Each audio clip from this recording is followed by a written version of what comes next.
everybody doing? Okay. Good. Questions, good?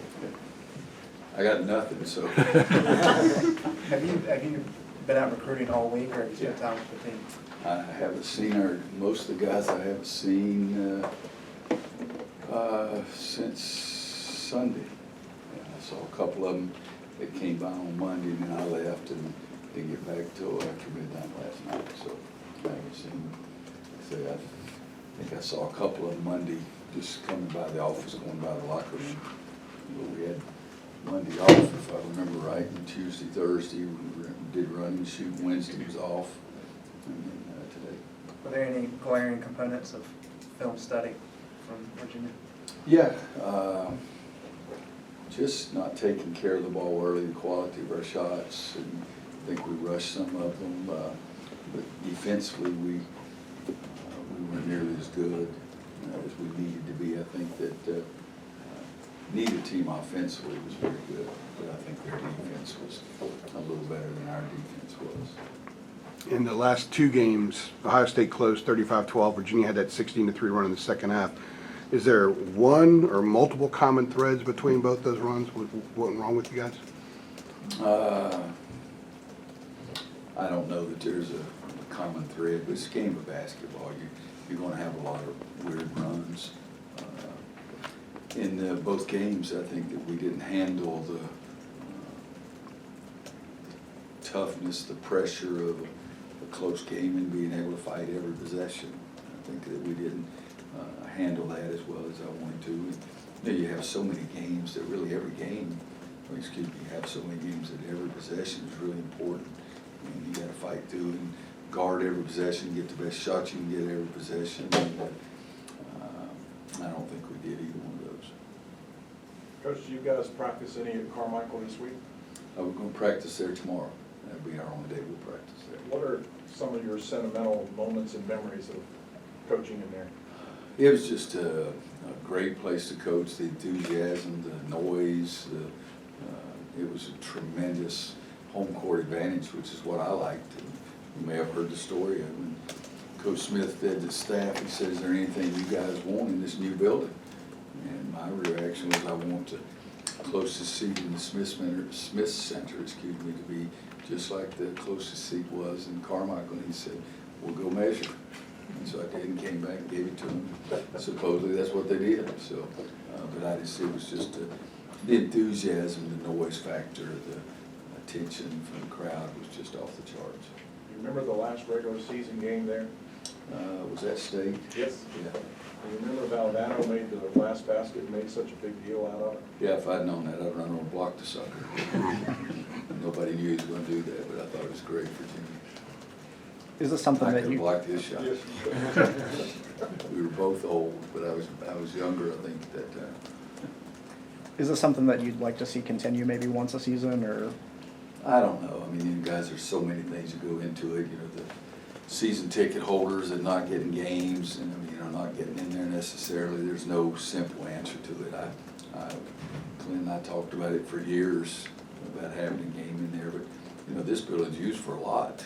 I mean, we got a graduation going on here. We had a lunch in there today, so it's graduation Sunday at the same time we're playing. 2 o'clock. Okay, so it's, but we've talked about it. There's no huge plan to do anything like that I know of anyway. Would you like to see that, though? Would you play one a year? No, I don't think you can, guys. I mean, you're paying a lot of money to have seats, and but there's a lot of things to consider. I mean, budget-wise, did we get some sponsors to help this? Is this questions I shouldn't freaking ask? Let's just keep talking about basketball. Yeah. Seriously, guys, I mean, you got 21,750. You don't have to be a nuclear scientist to figure out, okay, we're gonna let 7,000 of you watch this game. That's today's college athletic world, we need money. Is there anything else about that last game against State that you remember? Anything else that stands out besides Valdano's last shot? Yeah, Coach Smith, we came back out and waved at the crowd and thanked the crowd. That's what I remember. Coach, how nice is it to have Jeremiah Francis and Anthony Harris now available, just trying different things offensively? Well, Guys, but they played 2 days last week. I have no idea. I put them in the game just because I ticked off. And it's, you know, as a coach, you do some things that are sound fundamentally. Sometimes you do things by the seat of your pants. But they neither one have worked with the first group at all. And but I've been thrilled, absolutely thrilled with how hard they've worked in the weight room to get their knees ready to go out there and participate. You're talking about 2 days of practice, full court, so, I don't know, I mean, we were screwing it up, so why stay doing the same thing? Let's give somebody else an opportunity to screw it up. When those two went in, Cole moved off the ball a little bit. Is that something that you're interested in seeing more of, or what value does that kind of have in playing him off the ball? Guys, y'all make it too big a thing. I don't even know who the heck was in the game then. Did I take him? Did I leave Cole in? So seriously, I was just, my wife doesn't like me to say, but I was pissed off at Jesus Christ. And so I have no idea. They've practiced 2 days.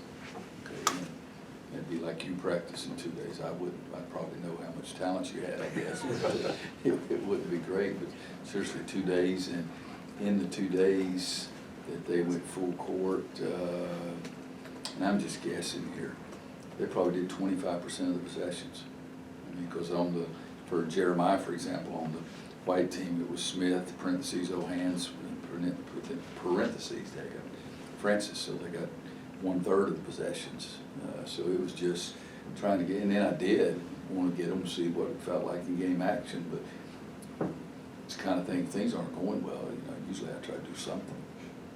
Is this part of the But I growth? hope that, to answer the question one way, I hope it gives me a lot of opportunities to try a lot of things. I mean, we got 18 guys, and normally we have 9 or 10 that are capable of practicing. That's about the way it's been the whole season. It's not February or March. Is this part of the growing pains when you've got so many new parts moving into new positions? Yeah, it is, but I think that the number of injuries have been much higher than what we've had in the past.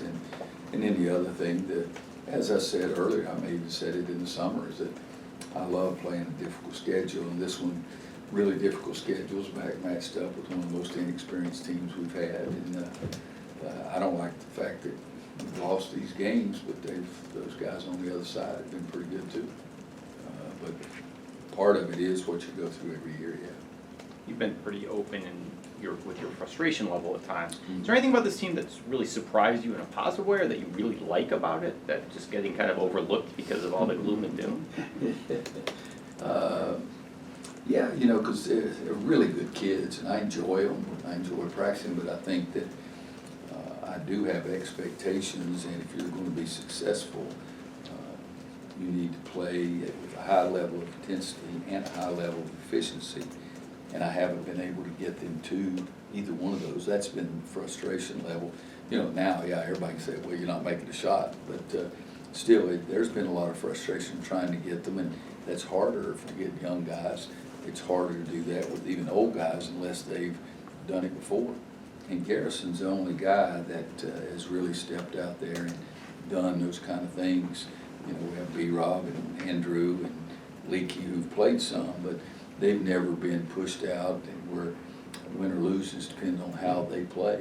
And so getting them to understand, you know, come on guys, you got to get your level of play to here, and you've got to maintain it. So that's been the biggest frustration. But Armando's toughness coming back from the injury, his ankle was big. I mean, it wasn't, you know, they didn't put any jello or anything in there. It was big, and for him to bounce back, I love that. Garrison trying to help Armando along has been something that's been really good. But we're playing new guys, and then we're also playing with Christian and Justin, new guys into our system who have played before, who had habits, who played a certain way, and we're trying to get them to change and play a little differently and against a higher level of competition. So there's no question, and it probably has been doom and gloom, but that's the way I felt a lot of times too. But there's been more frustration level than there has been. But you know, you go back to the Notre Dame game, I mean, what Cole did in the second half was pretty pleasant. You'd like to see some more of that. And Garrison's consistency on the defensive end of the floor, and it's strange because I think probably his worst defensive game, because on the defensive end side, you gotta finish the defense, and what that means, you have to box out. And I think it was Garrison's worst box out game of the year, and Diakate got to a lot of loose balls for them off the backboards. It's hard to say about my whole feelings because we have yet to really have what I think is gonna be our team. We have yet to really have them all together. That was a long-winded, sorry answer to your question. Speaking of Christian, he was at 18 points per game scorer at College of Charleston. Of course, the level of competition has stepped up. What are the biggest challenges you've seen him face so far in this early going? Well, again, the consistency level and the talent level that he's playing every day. It's different. The talent level he's playing in practice every day, but the talent level he's playing in the games, it's been a big-time challenge for he and Justin both. Their numbers from William and Mary and Charleston Southern, not like what their numbers are here, but again, as far as I know, it's not Christmas yet, so we've still got some season left for those guys to get better too. Roy, back in October, one of the media days, you noted that this team potentially could struggle to score, at least at the time it was. As you mentioned here, you've had injuries, the schedule, I think you played 4 top 10 teams the last 2 weeks. Are we making too big of a deal about the scoring issues? Is it part of the process? That's a good question because I've asked myself that. I mean, a lot of teams play good schedules, and we've played really good schedules in the past. I think our last 4 years, I think we were number 1, number 6, number 1, something like that with strength of schedule. But this is by far the most difficult schedule. I mean, as you can say, we played 4 ranked teams. We played 4 that are in the top 10, and there's a difference. With each one of those little groupings that you go down, there's a tremendous difference. And I don't know to answer your question because I've been more frustrated perhaps maybe not thinking enough about, hey, what I say all the time, that other team's got a chance to play too. But mine is more just, before a little bit for Luke's, my frustration has been more just do what I tell you to do. If the other guy's better, he's better. If he's bigger, stronger, faster, or whatever. But just do what I tell you to do. So that's been the frustration level with me, but it remains to be seen. Like I said, it's not Christmas yet, and we've still hopefully got a lot of basketball left to play. I'm not ready to run the flag up or anything like that. We're still going to practice probably 65 more times, so I'm not going to give up, still go to practice every day for sure. I think you said back in October that Leaky was an X factor for this team. Where is he in that process right now? And is it a matter of 1 or 2 things happening and everything kind of falls into place? All I can say, guys, is he hasn't been healthy yet. It's hard to play the game when you're hurt. I've taken him out of 3 or 4 games. I don't know how to say it other than the fact that we still haven't seen Leaky healthy yet. And I think if he does get healthy in my lifetime, I think he'll be a better basketball player than he has been so far. Statistically speaking, this team looks kind of similar, just on paper, to 2014 in the sense that you had one guy who could really shoot, Marcus, a couple of young big men who were coming through, James Michael had, like Garrison, kind of knew what he was doing, and then you had a bunch of young guys. JP Tokido kind of like Brandon in terms of being asked to do something he hadn't done before. Have you noticed any similarities between those 2 groups, or had that come to mind previously? It hadn't come to mind at all. When you're talking 14, I'm trying to remember who all was on the 14 team. I tried to throw out as many names You as did I could. give me a bunch of names there too, but I was trying to remember was Reggie had gone, is that correct? Yeah. Reggie was not on that team. That was Isaiah and Kennedy's freshman year, Oh, yeah. Leslie was on that and Leslie was on that team. team, Leslie Donald was on that. and Nate Britt's freshman. Leslie's a senior, came through a couple of big times for us, 21, I think, here against Duke in the senior game. But there were a few more guys probably that team that had played, but I'll look at it and see. But no, I answer your question, I hadn't thought about that bunch at all. The one thing that I know is with that bunch, so that was Marcus's junior year, sophomore year. And I remember telling you guys that I thought he was really going to be good, and I thought he did. He ended up being a great college player. And even his sophomore year, he was that security blanket, and I knew he was going to do some things right. Bro, you mentioned your frustration. How are the guys handling all this? Are they motivated to get better? Are they equally as frustrated? How have they been Oh, handling there's no way kids are ever gonna be as frustrated as a coach is. Jesus Christ, after the game, they're wondering what kind of pizza they're gonna make. I'm wondering what the hell went on during the game. But I'm sure they're frustrated with 3 losses, and I'm sure they're frustrated with the way they played sometimes. But don't dwell on it, just get better. Just get better. That's all it is. And it's, if kids put in as much attention to detail and study as the coaches did, it'd be a lot better. But that's not the world we live in. And it's not any condemnation towards them. I mean, they got class going on, they've got some other things going on, they got girlfriends or hopeful girlfriends, and, you know, parents talking to them. But no, I've said many times, Jared Hass came closer to me than any player I've ever coached, because he truly hurt, and it hurt for a long time, and we lost him when he didn't play well. Most of the time, kids, you know, they get over it the first 38 seconds. Anybody else? Coach, there was the talk of Cole's leadership in the preseason. What have you seen now in game situations that kind of punctuates what you thought in the preseason? Well, his leadership has still been more by example. You know, he's not one of those guys that talks a lot. He says, "Come on, guys, everybody in here." But he set an example through the preseason by doing by far the best job in conditioning program, every test we did, and the whole thing. And during the games, he's competitive as he can be. He thinks he can make every shot. I'd say I want his shooting percentage to go up, so I've got to get him to trust everybody else more, trust what's going to happen, and not take it upon himself to try to do too much. I think that's probably the biggest problem he's having right now, is he feels like he's got to do more and trying more things, but he's still, I mean, I think Garrison, and they're working on it right now for the entire first 9 games. I know there's no question Garrison, grade-wise, has been our best defender, but I think Cole's probably second. And some other guys ought to be mad, because I think Armando might be third. And so some of those older guys should be mad that they're not playing better themselves on the defensive end of the court too. Most of us have somebody more experienced or talented that we can talk to when things aren't going well, but who do you talk to in a situation when you're trying to figure it out? Oh, you know, my staff. You know, when I was a younger coach, I would talk to Eddie Fogler and Coach Smith. Coach Guthridge a lot more, but now I talk to my staff. I'm not afraid. Last week I had a great conversation about some things with Larry Brown. I'm not afraid to talk to Mark Few or Tom Izzo or Lon Kruger, those guys, because I trust them so much. I'll talk to Mark after our game next week. We'll both have a good conversation about what we think of each other's club. Tony Bennett and I exchanged some things after the game. We agree, you know, what's going on, but I don't have those kind of people that I had early on, but I trust Steve Robinson. He's been with me for 25 years. He knows what's going on even more than Coach Smith were, if Coach Smith were still here, because he's there every day too. So how crucial was it to have a guy like Eddie Fogler? Pardon? How crucial was it to have a guy like Eddie Fogler and others early in your career?